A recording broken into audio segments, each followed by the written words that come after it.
Un progetto per valorizzare il turismo comprensoriale da Camogli a Moneglia. Il Tigullio si è presentato unito oggi al TTG, la Fiera di Rimini.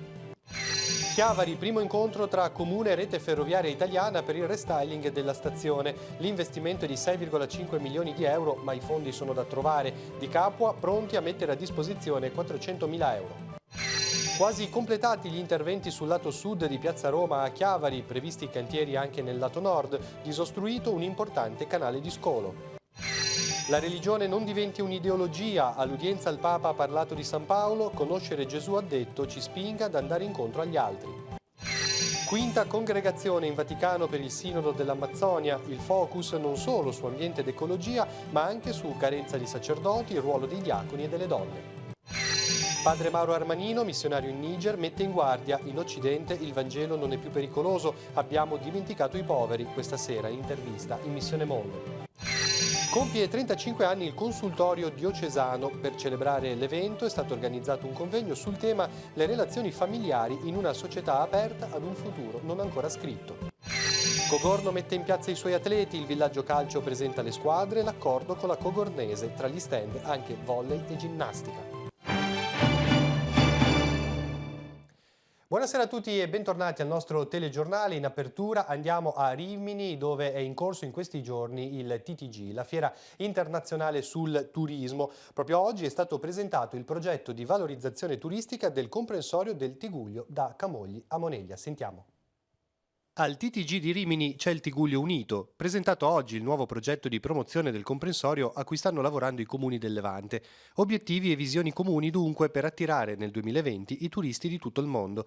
Le amministrazioni hanno presentato le loro manifestazioni di punta. Il primo evento è il Festival della Parola che si tiene dal 28 al 31 di maggio, la mezza maratona che dà un po' il via l'estate, il 20 di giugno del 2020 e poi dopo una grande rassegna del jazz internazionale subito dopo il Ferragosto. Santa Margherita Ligure ha puntato sulla bellezza del territorio invece, facendo risaltare i tesori dell'ambiente terrestre e marino in un'ottica di destagionalizzazione. La mezza maratona di Due Perle che consente di correre tra Santa Maria e Portofino sul litorale marino, il Vela Festival, la festa nazionale della vela italiana e il Festival di Disobbedienza che ci racconta con il premio Fernando Pivano un modo alternativo di vedere il mondo attraverso gli occhi degli artisti. Destagionalizzare è anche il verbo chiave per Sestri Levante, che scommette sui suoi festival. Il Riviera Film Festival, Festival del Cinema dal 5 all'8 maggio, il premio Andersen Festival, un grande classico che si rinnova nella prima settimana di giugno, la Silent Disco e infine l'Andersen Run. Moneglia ha valorizzato la cultura, i concerti di musica classica, Tesori di Liguria e il Festival del Giallo giunto alla 15ª edizione. Una settimana a cavallo di giugno e luglio dove sono presenti scrittori, registi, ispettori, tutti appartenenti chiaramente al filone del giallo noir. Ed ecco Lavagna che crede molto nella stagione turistica 2020 come rilancio all'interno del brand comprensoriale. Quindi proponiamo 3 eventi che saranno tra luglio e agosto, musica e gusto, medioevo con gusto e la torta dei fieschi. Per Rapallo il 2020 sarà dedicato ai bambini e alle famiglie. Il sindaco Bagnasco svela un appuntamento per l'estate. Un festival molto importante musicale nel cuore della nostra città e naturalmente un festival che dia della visibilità all'intera Liguria. Cambiamo tema, primo incontro tra Comune di Chiavari e Rete Ferroviaria Italiana sul restyling della stazione. Un passo importante per ammodernare la struttura e soprattutto renderla accessibile a tutti, il servizio. Rete Ferroviaria Italiana investirà 6 milioni e mezzo di euro per il restyling della stazione di Chiavari, un intervento atteso da anni da residenti e pendolari, soprattutto dalle persone con disabilità o a ridotta mobilità. Un primo incontro sul tema si è svolto in queste ore tra il sindaco Marco Di Capua, l'assessore Massimiliano Bisso e il direttore territoriale della produzione di rete Daniele Mari. I lavori, programmati da RFI, intendono ammodernare la struttura ferroviaria, eliminare le barriere architettoniche, riqualificare il sottopassaggio e installare 3 ascensori al fine di garantire la completa accessibilità ai marciapiedi. Interventi che partiranno non appena saranno disponibili i finanziamenti necessari. Si spera presto, visto che in riunione è emersa una condivisione di intenti positiva ed è stata data voce ai disagi lamentati da cittadini e turisti. Soprattutto in questi giorni in cui Chiavari si presenta alla fiera sul turismo a Rimini, la città non può continuare ad avere una stazione ferroviaria con limitato accesso ai binari e soprattutto privo di moderni ascensori. Abbiamo definito un primo intervento, spiega il sindaco, per migliorare la sicurezza e l'accessibilità dei viaggiatori, favorendo l'interscambio tra la stazione e i mezzi del trasporto pubblico. La fermata dei bus, posta a destra dell'uscita su piazza Nostra Signora dell'Orto, verrà arretrata di circa 4 metri, agevolando l'entrata con la realizzazione di una rampa d'ingresso. Il primo cittadino manifesta anche la disponibilità a cofinanziare gli interventi generali di ammodernamento, mettendo subito a disposizione 400.000 euro. Infine, Di Capo esprime soddisfazione. È la prima volta, spiega, che viene redatto un programma di fattibilità tecnico-economico per il restyling e l'abbattimento delle barriere architettoniche. Questo ha permesso di arrivare ad una quantificazione dei fondi necessari. Sempre a Chiavari prosegue il censimento degli abitanti e delle attività economiche che si trovano nell'area rossa a rischio esondazione del fiume Entella e del torrente Rupinaro. I volontari, guidati dal gruppo di protezione civile della Croce Verde chiavarese, stanno procedendo con la verifica dei dati reperiti nel 2018 dai ragazzi del servizio civile. Numeri telefonici, dati anagrafici, la presenza di persone con disabilità e soprattutto dove sono collocati appartamenti e negozi. Questo per aggiornare i database comunali e per garantire l'efficienza del servizio di SMS o delle chiamate vocali per le informazioni, soprattutto durante le eventuali fasi di allarme. Il Comune ricorda infine che si può scaricare l'applicazione per smartphone InformApp che comunica in tempo reale gli stati di allerta meteo, le fasi operative e altre informazioni. Sempre a Chiavari proseguono i lavori sul lato sud di Piazza Roma, interventi richiesti dal Comune ed effettuati da Iren per rimuovere un'occlusione ad un canale di scolo delle acque bianche. Ce ne parla Giacomo Rizzi. Restituire ai canali di scolo la portata ottimale e limitare il rischio di allagamenti durante le perturbazioni. Queste le motivazioni dei lavori che Iren sta svolgendo nel lato sud di Piazza Roma, finanziati da ATO e richiesti dal Comune, che ha rilevato l'occlusione durante le videoispezioni. Abbiamo trovato qui a sud di Piazza Roma, nel canale primario, un tubo dell'acquedotto di diametro 50 cm. Questo è stato posizionato negli anni 60 senza nessun scrupolo, a un'altezza dal pavimento del canale di 30 cm. Quindi tra questo spazio qui e lo spazio che c'era del tubo di 50 cm abbiamo un rallentamento dell'acqua e un'occlusione di materiale verso monte di 80 cm. L'occlusione interessa circa metà del condotto, il quale, essendo un canale primario, raccoglie le acque piovane provenienti da varie zone limitrofe. Confluiscono partendo da via Mafalda di Savoia tutto il parcheggio a monte, poi viene Vico Malpertuso, poi abbiamo tutta via Entella, via Marsala, metà Corso Dante, via Veneto, via Rambaldi e tutta Piazza Roma. L'intervento è diviso in 2 fasi e dovrebbe terminare, salvo problematiche legate al meteo, entro la fine del mese. Questa prima fase della rottura, demolizione delle pareti e viene posizionato un tubo carugato sotto al fondo del canale circa 30 cm in modo che poi viene richiuso il fondo del canale, ricostruito le pareti e se dovesse poi piovere almeno l'acqua può defluire senza problemi. Poi la seconda fase verrà praticamente modificato questo tubo e passato sotto canale in modo che il deflusso portata sia massima. Al termine seguiranno lavori simili sul lato nord della piazza, dove un tubo con diametro di circa 30 cm rallenta il deflusso delle acque bianche. L'amministrazione comunale ha detto poi di essere intenzionata a svolgere videoispezioni anche nell'incrocio tra via Trieste e via Nino Bixio. Cronaca, un brutto incidente si è verificato oggi in tarda mattinata a Casarza Ligure. Un'auto e una moto si sono scontrate in via Tangoni. Secondo una prima ricostruzione la moto avrebbe perso il controllo andando a sbattere contro la vettura che procedeva nella direzione opposta. Feriti il conducente della moto di 27 anni e la passeggera di 24, entrambi di Casarza. Illeso l'automobilista. Entrambi i giovani sono stati portati in codice rosso al San Martino di Genova, lui con l'ambulanza e l'automedica, lei con l'elicottero. Sul posto la Croce Rossa di Riva Trigoso, il 118, i carabinieri, la polizia municipale e i vigili del fuoco di Chiavari. E un cacciatore si è sentito male questo pomeriggio in località Testana di Avegno mentre era con la squadra per una battuta di caccia al cinghiale. I vigili del fuoco di Rapallo sono intervenuti per soccorrerlo intorno alle 14:30 dopo che una persona che era con lui ha chiamato i soccorsi. L'uomo è stato portato al San Martino di Genova per accertamenti. Poste Italiane non chiuderà i propri uffici nelle aree a bassa densità abitativa. Lo comunica la società stessa in una nota in risposta ad alcune voci sulle possibili chiusure delle sedi nei comuni con meno di 5.000 abitanti. Poste Italiane spiega che in alcune città è stata avviata una rimodulazione dei propri uffici con lo scopo di implementare il servizio e migliorare l'articolazione sul territorio. Un processo che coinvolgerebbe i comuni con più di 100.000 abitanti. La società ribadisce che nessuno sportello sarà chiuso senza una preventiva condivisione con le autorità comunali competenti. E siamo così all'informazione religiosa. Un uomo che vuole distruggere la Chiesa ma che poi diventerà lo strumento scelto da Dio per annunciare il Vangelo. È l'identikit di San Paolo al centro della catechesi del Papa di questa mattina. Una figura che interroga ciascuno di noi sulla propria vita di fede. Sentiamo. Dapprima persecutore della Chiesa nascente, poi strumento scelto da Dio per annunciare il Vangelo. Nel descrivere Saulo, il Papa dice che perseguitando i cristiani, egli pensava di servire la legge del Signore. Un ideologo. In Saulo la religione si era trasformata in ideologia. Ideologia religiosa, ideologia sociale, ideologia politica. L'incontro con Cristo farà capire a Saulo che non si devono combattere le persone, ma il male. Il suo cuore si trasforma e questo pone anche a noi delle domande. La condizione rabbiosa, perché Saulo era rabbioso, la condizione rabbiosa e conflittuale di Saulo invita ciascuno a interrogarsi: come vivo la mia vita di fede?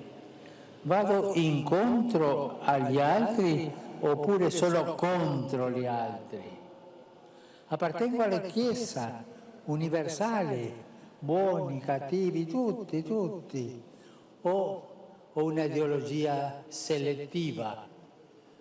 Adoro Dio o adoro le formulazioni dogmatiche? Com'è la mia vita religiosa? La fede in Dio che professo mi rende amichevole oppure ostile verso chi è diverso da me?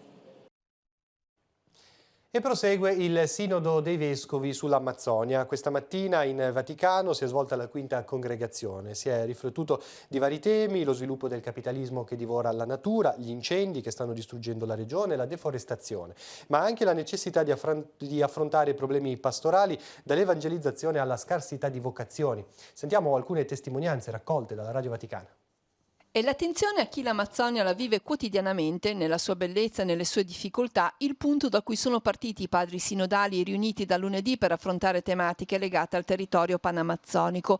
Tra i primi ad intervenire Monsignor Johnny Eduardo Sequeira, salesiano, vicario apostolico di Puerto Ayacucho in Venezuela, un territorio di 184.000 km², dove i missionari si sono impegnati ad ascoltare le popolazioni che incontrano. Sembra semplice, ma non sempre i missionari siamo proprio presti ad ascoltare, a far silenzio ed ascoltare l'altro, soprattutto alla nostra gente povera, ai nostri indigeni.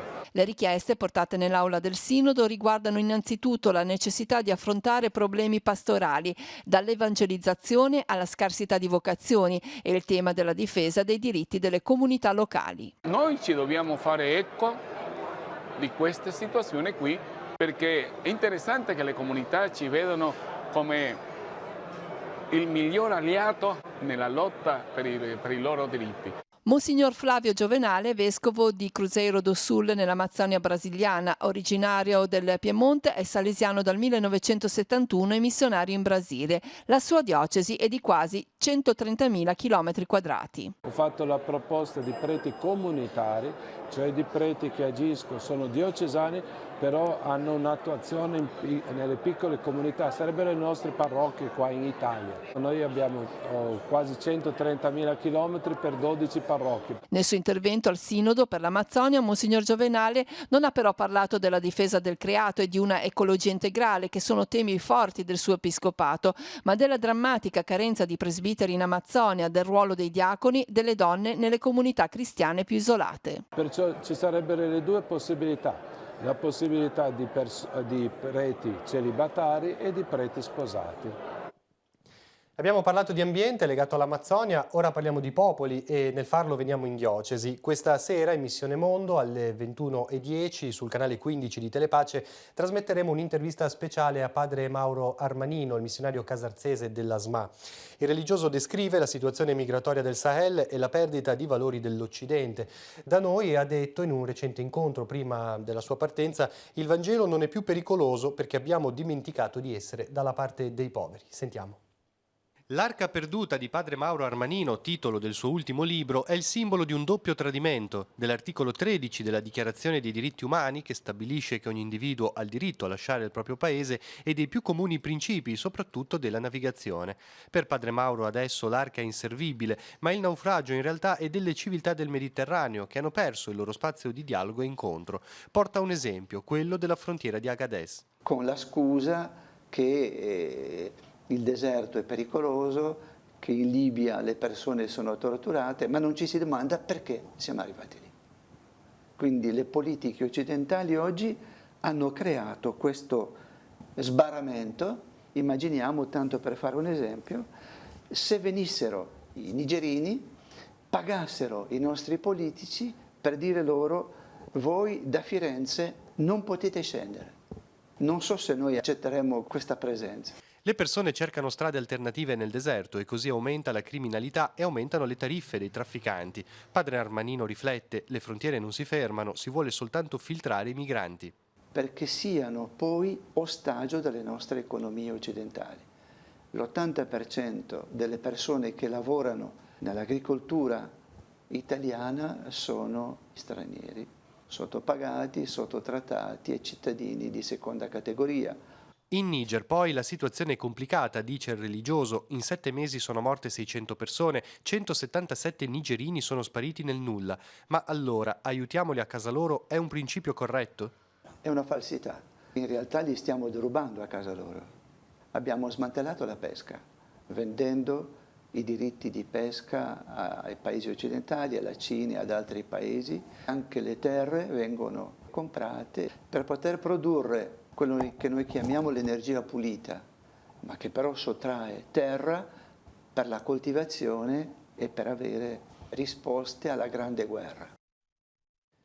Terzo appuntamento con il corso di formazione per insegnanti, domani in casa Marchesani, in Corso Millo a Chiavari. Dalle 17 alle 19 Silvano Petrosino terrà l'incontro inerente all'area pedagogica del corso, un incontro intitolato «La formazione di sé si realizza nell'incontro con l'altro».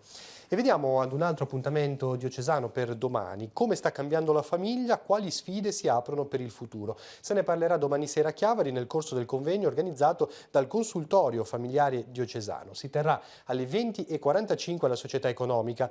È un appuntamento ideato per ricordare i 35 anni dalla fondazione del centro di consulenza, un servizio molto apprezzato nel nostro territorio. Il consultorio diocesano compie 35 anni. Il centro consulenza alla famiglia, attivo dal 1984 nella sede di Via Botti 2 a Chiavari, in questi anni ha cercato di dare sostegno e fare attività di accompagnamento per famiglie singoli in difficoltà. 150 i nuovi accessi ogni anno con tempi di accompagnamento a volte brevi e a volte, oggi sempre più spesso, più lunghi.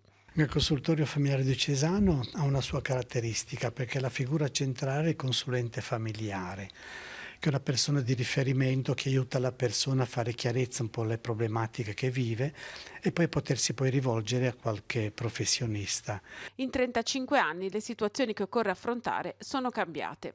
In questi anni la tipologia mantenuta quella tradizionale delle problematiche di coppia, ma si sono accentuate maggiormente le problematiche di relazione, sia relazione delle singole persone, sia relazione poi all'interno o anche al di fuori del contesto familiare.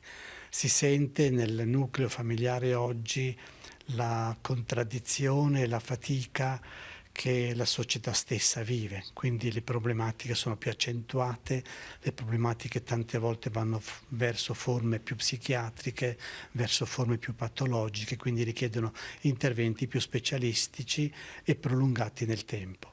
In occasione del traguardo raggiunto, il consultorio invita ad una serata di riflessione sul tema le relazioni familiari in una società aperta ad un futuro ancora non scritto, che si terrà giovedì nella sala Ghio-Schiffini della Società Economica di Chiavari a partire dalle 20:45. Nella famiglia entrano tante determinazioni diverse, allora vogliamo un pochino aprire lo sguardo a questo cambiamento strutturale della famiglia e abbiamo invitato il dottor Francesco Belletti, che è direttore del Centro Internazionale di Studi sulla Famiglia di Milano, che ci aiuterà a capire le relazioni familiari come risorse che generano vita. E poi il dottor Daniele Pavese, psicologo e psicoterapeuta, che ci aiuterà a cogliere poi le ferite nelle relazioni familiari, oggi così frequenti o perlomeno così più evidenti. E poi le relazioni ferite possono diventare però anche risorsa, capacità di dare origine a percorsi di speranza, e ci aiuterà per questo la dottoressa Nicoletta Cinotti, che è psicologa e psicoterapeuta. Ha destato profondo cordoglio a Santa Margherita Ligure la notizia della prematura scomparsa di Piera D'Apelo, storica commerciante di San Siro. Titolare della merceria di Corso Matteotti, per tutta la vita è stata dietro al bancone del negozio, che si è spostato di pochi metri nel corso degli anni, aperto 7 giorni alla settimana, anche la domenica mattina. Con la sorella Franca era un punto di riferimento per l'acquisto di prodotti di merceria, magari introvabili altrove, ed era anche sempre pronta a dare consigli e suggerimenti per lavori e riparazioni. Domani pomeriggio alle 15:30 nella chiesa di San Siro sarà celebrato il funerale. Lascia la sorella Franca e il figlio Luca Bottura, oltre agli zii e ai cugini. E si è spento serenamente nella sua abitazione Giacomo Solari, più conosciuto con il nome di Dario, 98enne residente a Levi. Era l'ultimo discendente di una famiglia longeva. Il fratello gemello, secondo, era mancato 3 anni fa, 95 anni, mentre la sorella Aurelia aveva superato i 100 anni. Uomo mite, dallo spirito forte, lascia la figlia Rita, il marito Marco e il nipote Luca. Il rosario è stato recitato questa sera nella chiesa di San Rufino a Levi, dove domani alle ore 11 saranno celebrati i funerali. Nel corso della grande festa in piazza a San Salvatore di Cogorno sono stati presentati gli atleti del Villaggio Calcio che parteciperanno ai prossimi campionati di Lega. Tra gli stand anche quello dell'Home Volley Cogorno e della società ginnastica Riboli di Lavagna. Vediamo. Con una festa in piazza, il Villaggio Calcio ha presentato i giocatori che parteciperanno ai campionati di Lega nella stagione sportiva 2019-2020. L'evento, inserito nel contesto della grande castagnata organizzata dal Comune in piazza Aldomoro, ha dato visibilità a diverse società sportive del territorio. I colori biancorossi del villaggio hanno sfilato nel cuore del paese, a testimonianza del legame che da sempre unisce la società sportiva alla cittadinanza di Cogorno e amplificata dall'accordo di collaborazione stipulato quest'anno con i cugini della Cogornese. 2 realtà calcistiche che da oltre mezzo secolo hanno scelto di mettere al centro dei loro progetti i giovani e la loro crescita psicofisica. È stata anche l'occasione per presentare lo staff tecnico, dirigenti e volontari uniti dall'unica missione: lavorare insieme. Se dobbiamo trovare una parola che ci rappresenta in questo periodo e nei mesi in cui abbiamo lavorato tanto, è proprio la parola insieme. Insieme alla società, ai bambini, insieme al territorio, quindi un grande lavoro che ci inorgoglisce di quanto fatto finora.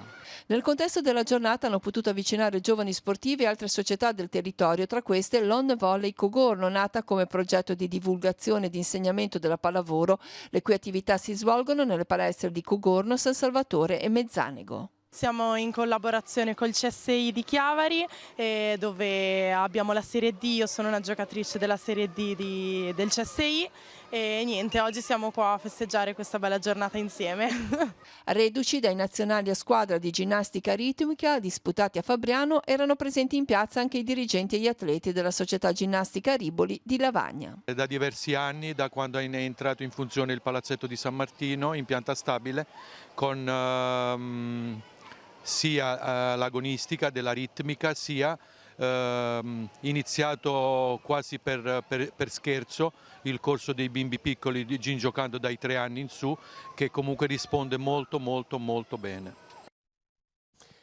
A Rapallo ora è possibile ricevere a casa il farmaco di cui si ha bisogno, basta pagare 5 euro. È un servizio, il primo al momento, avviato nel Tigullio, che da ieri è disponibile nella farmacia internazionale.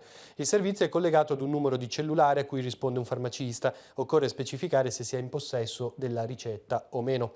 Il farmaco quindi viene recapitato a casa. Al momento il servizio si svolge in orario giornaliero, ma in futuro potrebbe essere esteso anche alla fascia notturna. Il numero di cellulare e tutti i dettagli sul sito teleradiopace.com. Potatura straordinaria degli alberi a Recco per dare più luce e sicurezza agli spazi urbani, oltre che per tutelare la salute dei vegetali. L'intervento riguarda 10 palme in passeggiata a Sant'Anna, 7 pini in Corso Garibaldi e un cedro in piazza Ricina, per una spesa totale di circa 8.000 euro. Le ditte incaricate si stanno occupando di potare le chiome, cippare il materiale vegetale, trasportarlo e smaltirlo in un'area indicata dal comune. E siamo così alla pagina culturale. Intanto lezione speciale questa mattina per gli scolari di Santa Margherita Ligure, che infatti hanno partecipato a Vai Tranquillo, l'iniziativa giunta alla 5ª edizione che promuove la sicurezza e l'aiuto verso il prossimo. Gli studenti di età compresa tra i 5 e i 18 anni hanno potuto apprendere le buone pratiche della vita grazie alla presenza delle forze dell'ordine e della protezione civili. Tutto questo si è svolto ai Giardini a Mare di Piazza Martiri della Libertà. Linea agli appuntamenti, sfogliamo l'agenda di Telepace.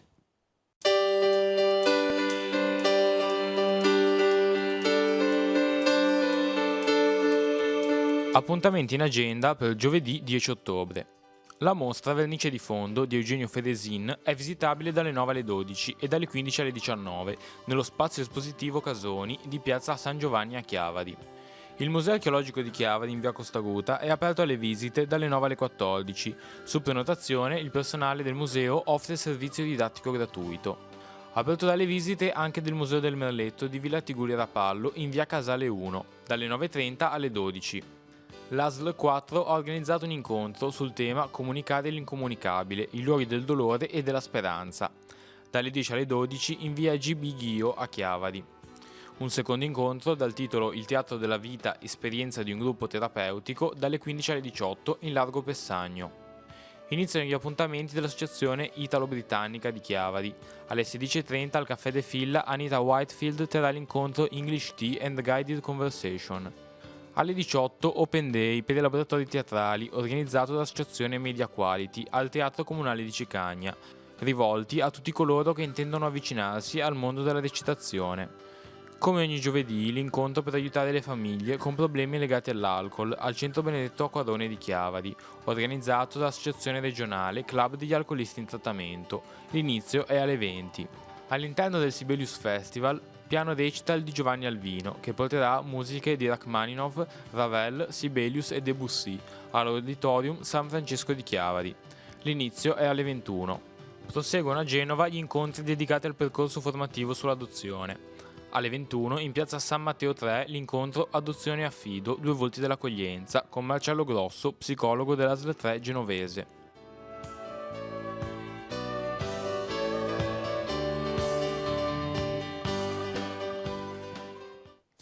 Bene, siamo giunti al termine del telegiornale. Vi ricordo a seguire l'appuntamento con la nuova stagione di Missione Mondo. Don Siriac BG rimane intervista a padre Mauro Armanino, missionario casarzese della SMA in Niger. Per tutte le altre informazioni continuate a seguirci sul sito teleradiopace.com e sul canale All News 187. Grazie per l'attenzione e buon proseguimento di serata.